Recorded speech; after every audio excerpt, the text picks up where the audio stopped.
Friends, ఇవాళ మా పాపకి లంచ్ బాక్స్లోకి ఆలూ రైస్ కావాలని అడిగింది. So let's do aloo rice.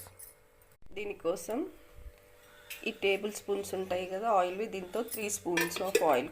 కొంచెం ఆలూకి వాటర్ పోయకుండా ఫ్రై చేస్తాం కాబట్టి 3 స్పూన్స్ కంపల్సరీ పోయాలి. 3 స్పూన్స్ ఆయిల్ పోసాక పోపు గింజలు వేసుకోవాలి. కొన్ని తక్కువ వేసాను, ఫుల్ స్పూన్ వేయలేను, కొద్దిగా తక్కువ వేసాను. ఓన్లీ ఆమెకు 2 స్లైస్డ్ చిల్లీస్ వేసి, చిల్లీస్ కొద్దిగా ఫ్రై కావాలి. చిల్లీస్ ఫ్రై అయ్యాక ఆనియన్స్ వేయండి.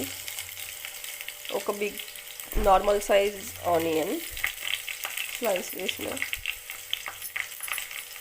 ఆనియన్స్ ఫ్రై అయ్యాక అల్లం వెల్లుల్లి పేస్ట్ ఒక 1 స్పూన్ వేసుకోవాలి. ఇది చిన్ని స్పూన్ కాబట్టి నేను 2 స్పూన్స్ వేసాను.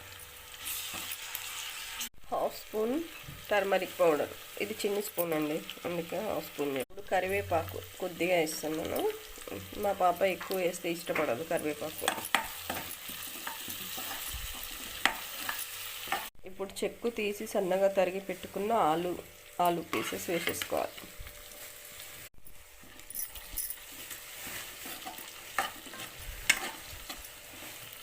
ఆయిల్ మొత్తం ఆనియన్స్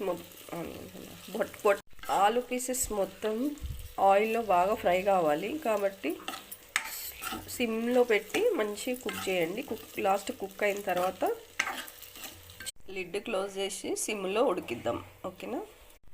కొంచెం వీటిని టర్న్ చేద్దాం. 1 సైడ్ కుక్ అవి మళ్ళీ 1 సైడ్ కుక్ కాకుండా ఉంటాయి కాబట్టి కొంచెం ఇలా టర్న్ చేద్దాం.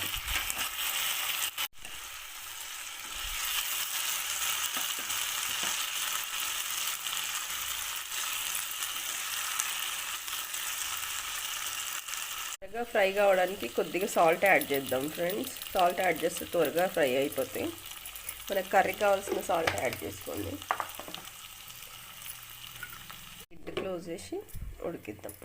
ఇదిగోండి, కుక్ అయింది ఆలు. ఇప్పుడు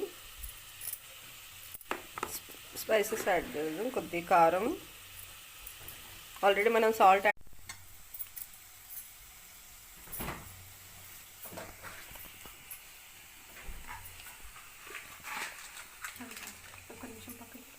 నేను కొద్దిగా బిర్యానీ మసాలా యాడ్ చేస్తున్నాను, కొంచెం టేస్టీగా ఉంటుందని.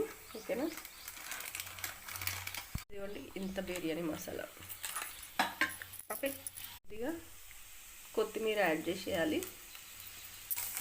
కొద్దిగా ఫ్రై అయ్యాక రైస్ కలిపేద్దాం. ఇప్పుడు రైస్ యాడ్ చేసేద్దాం.